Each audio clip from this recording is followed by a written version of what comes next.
All right, everybody. Hey, it is Tuesday. I have to look up the date.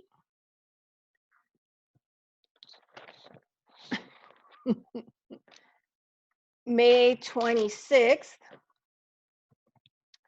Let me turn up the volume just a little bit.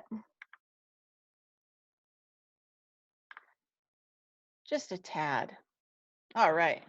So today is May 26th, and today's topic is bird medicine, one of my favorite medicines. We're going to go ahead and go to the blog. And so a couple things that I thought would be, great. Okay, so here's the blog that I did for you guys. 20 Minutes with Bridgette, May 26, 2020, bird medicines. Here, this is a video that I did a few years ago about little bird medicines. Here is a native blog here about the significance of feathers in native culture. The feather, a symbol of honor. Native American symbolism, the group Soul of Animals by Rudolf Steiner, the Seventh Agricultural Course by Rudolf Steiner, the Foundations of Human Experience, and then I have down here the teachings of Marshall Jack, and then there's four videos there, and he has one that talks about the feathers, and Marshall is a teacher of mine. Yes, so that's why I included him. So let's talk about just a couple things. So I'm going to stop screen share. All right. So today's practice is going to be kind of a fun practice. And I know it sounds kind of weird to play as an adult, but maybe you can find a kid and you can do some really fun leaf feather experiments. A couple really cool things to do is just, find some find some feathers, different kinds of feathers. This one, a raven gave to me, and so this is why I'm doing this talk, is because the raven wanted me to do this talk.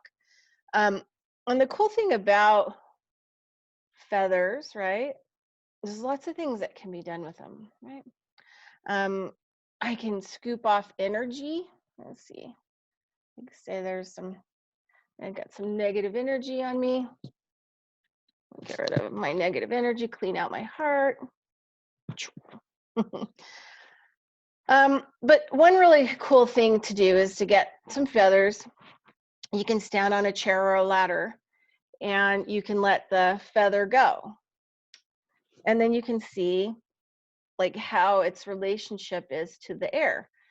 Does it spiral? Does it do some kind of zigzag? What does it do, right?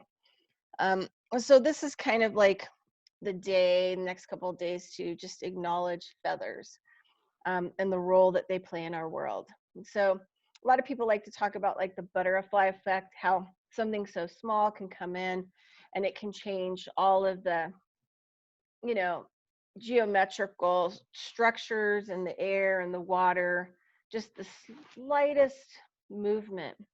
So birds, carry a bigger movement, right? And they all have different kinds of messages. So the practice is going to be to find some feathers and to, check out how they work in air, throw them around, see what happens. Put them on your desk, put them on your pillow, pay attention to the messages that might be coming in. If you feel some negative energy coming in, you can move the juju around, get rid of it. But yeah, find something that you can do with feathers, right? That's your practice. And, sometimes just being with them, you get to have the information. So raven, one of the things I look a lot at crow and raven is from my earlier teachings with my medicine teacher. And she said that, these birds deal with sacred law. And anytime that you're in an environment where you see thousands of them, it's probably a good idea to move away. because they're dealing with, you know, bad laws, injustice, but on the spiritual, on the path, you know, the path of mystery, the black path. So they're trying to balance it out.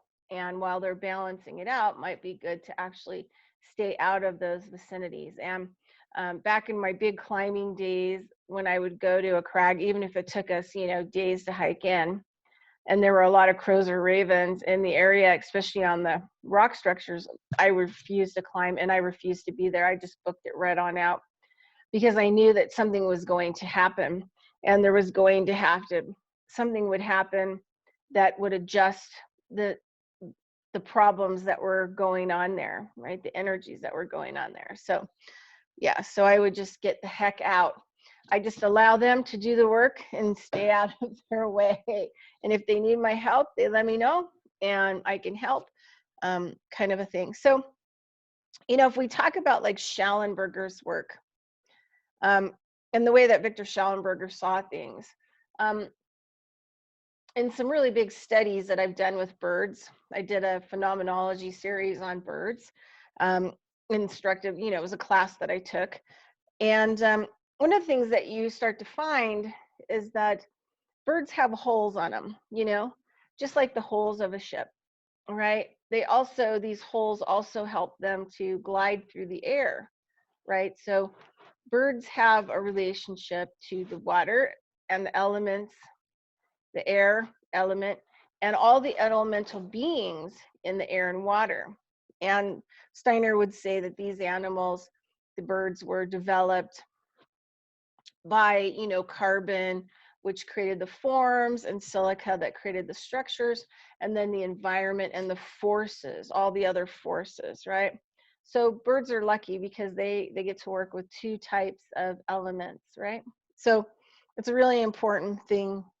Also, Victor Schallenberger, you know, would say that like even fish are swammed, birds are flown, right?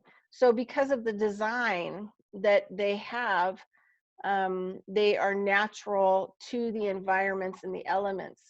So the wind, birds learn how to utilize their bodies and allow air to carry them, to fly them. And also in water, they learn how to be navigated by the water and the currents. And you can see that, you know, the ones that are on the water and how effortless it is for them to be on the water. So very important thing. Let's see what else. I have some notes. Yep.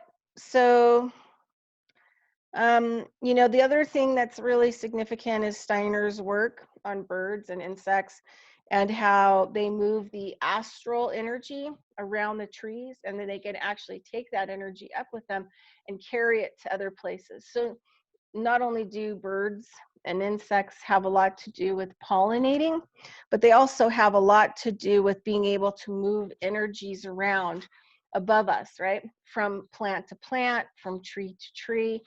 Birds are really important in, you know, taking care of the environment. Birds can, you know, eat things and pack those seeds and take those seeds places and poop those seeds as they're flying by, and they're planting. They're also helping to plant the environment as well. So they're all kinds of stuff. Birds are amazing. They're dealing with all kinds of energetic structures. They're dealing with the air element and the elementals. They're dealing with the water and the water beings. They're also planting our environment. Super important for us to take care of birds. So for example, each feather has its own imprint or information, right? The forces that were in it from the animal doing its job. So there's a lot of astral energy that's still in this feather.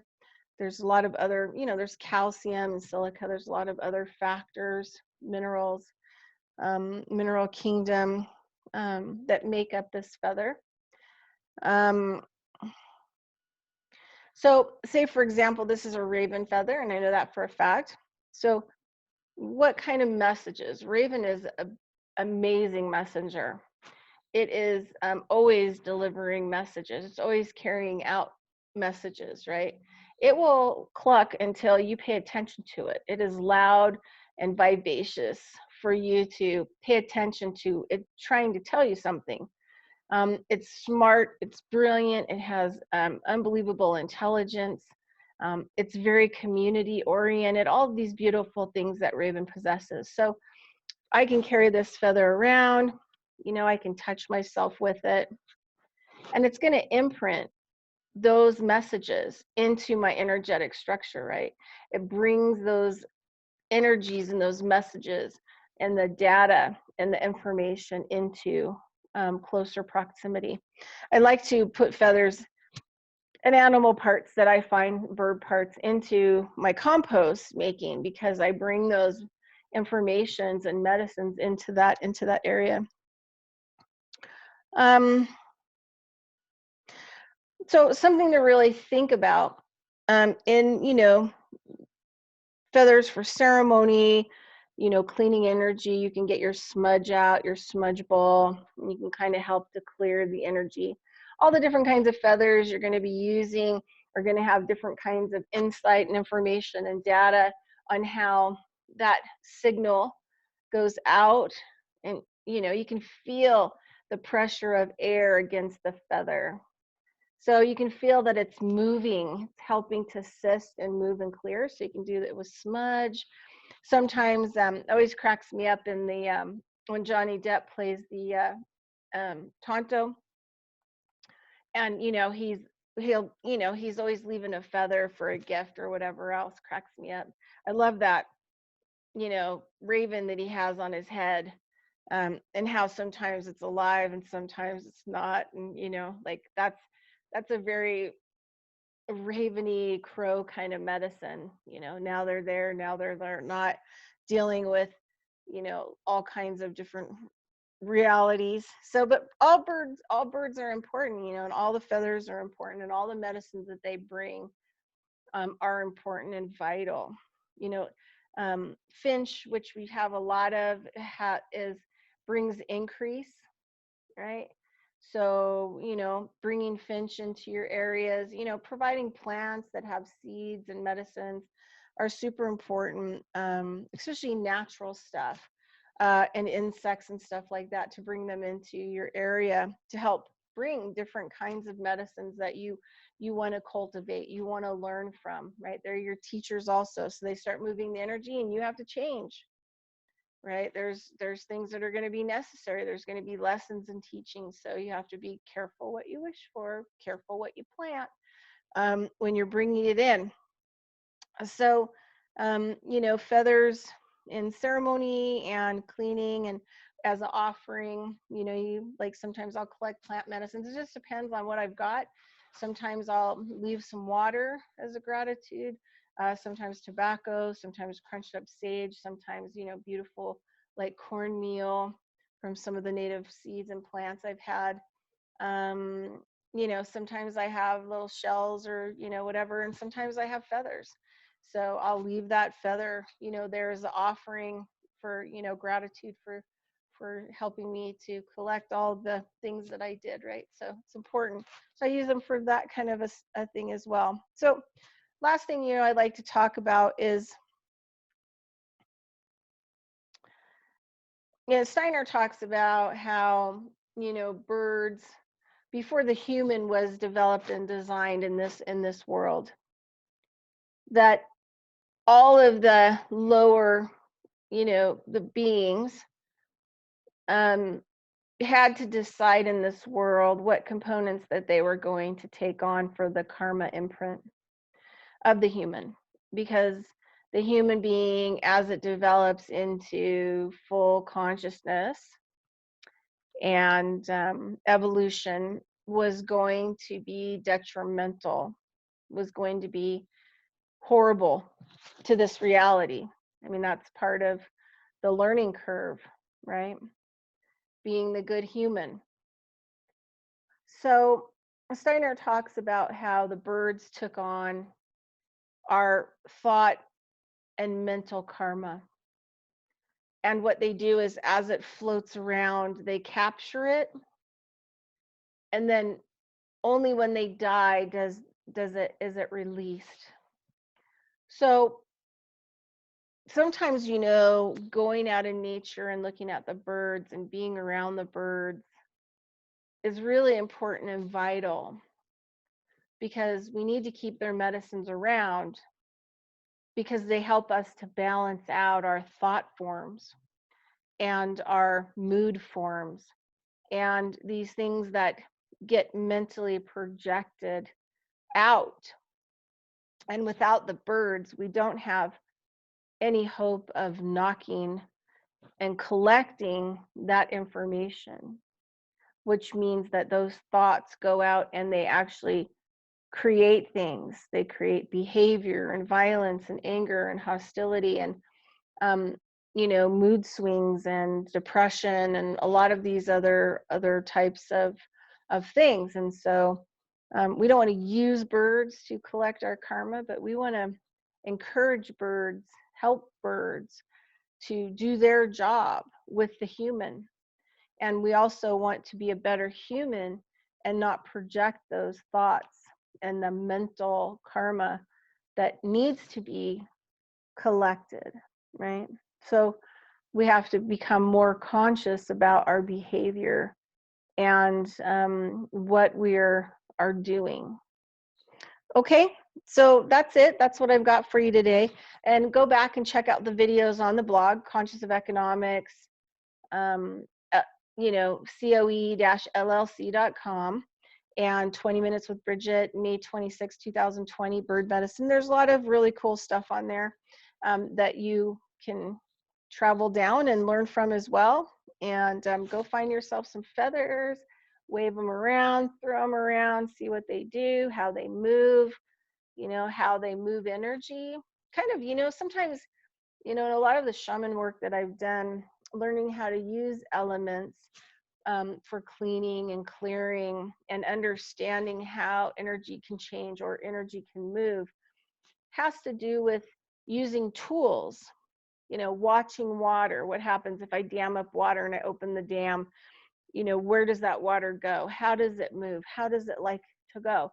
Then when I'm looking at a house, and I go in and I clean it or clear it, I can tell what's pooling, right? What kind of energies are pooling and where those energies are pooling.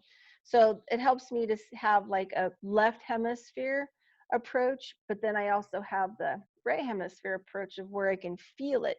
But being able to utilize both sides of the brain to be able to carry out this work is pretty valid and important for me anyway. Raven says bye. Have a great day. We'll talk to you soon. See you on Thursday.